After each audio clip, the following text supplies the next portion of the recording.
Informasi lainnya, permukaan Jalan Lebak Bulus 3 di Cilandak, Jakarta Selatan rusak. Kerusakan diduga akibat adanya pembangunan sumur resapan.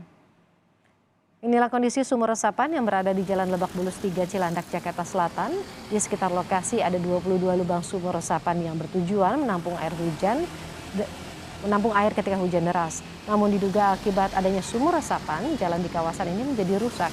Terlihat di sekitar sumur resapan terdapat retakan aspal.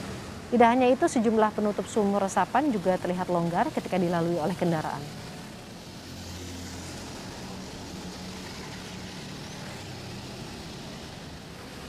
Sejumlah warga DKI Jakarta turut berkomentar pembangunan sumur resapan. Sebagian warga menyambut baik sumur resapan karena dapat mengurangi banjir saat musim hujan tiba. Namun warga menilai pembangunan sumur resapan tidak maksimal dan justru membahayakan pengguna jalan.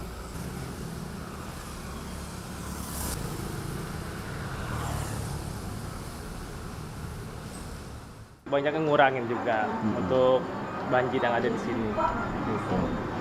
Atau Ya agak kurang rata aja untuk finishing akhir nih.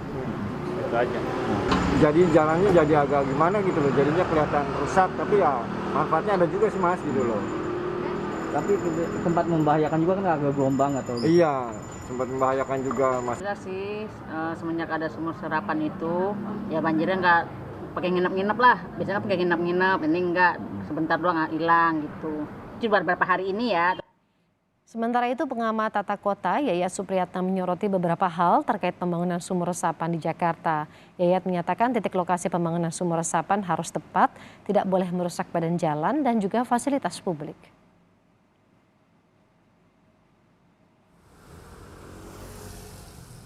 Yang paling penting terakhir adalah aspek standar teknisnya. Bahwa standar teknisnya harus benar.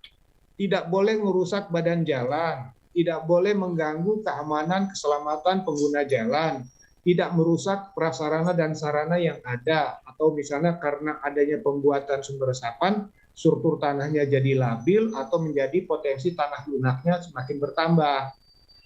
Jadi bukan sekedar banyaknya, kalau sekedar mengejar target jumlah, tahu-tahu dengan pekerjaan yang tidak maksimal, artinya ya buang-buang anggaran, ya kan? Wakil Gubernur DKI Jakarta Ahmad Riza Patria meminta kontraktor bertanggung jawab terhadap pembangunan sumur resapan di wilayah Jakarta dengan wajib menggunakan spek material yang baik. Sementara terkait dengan banyaknya sumur resapan yang ambles, Wagub menegaskan bahwa penutup yang saat ini terpasang adalah sementara, bukan penutup permanen. Saat ini Pemprov DKI Jakarta telah memasang lebih dari 19.000 titik sumur resapan dalam rangka pengendalian banjir ibu kota. Harapan kami pengerjaannya harus sesuai dengan spek, ya, harus baik, harus kuat, dan tidak boleh menimbulkan masalah baru. Sumur resapan ini kan sebagai solusi terhadap masalah adanya genangan. Itu kehadiran sumur harus lebih baik. Tidak boleh dengan hadirnya sumur resapan malah menimbulkan lubang, umpamanya mengganggu dan sebagainya. Jadi saya kira itu nanti pihak penyedia atau kontraktor nanti di bawah koordinasi dinas yang harus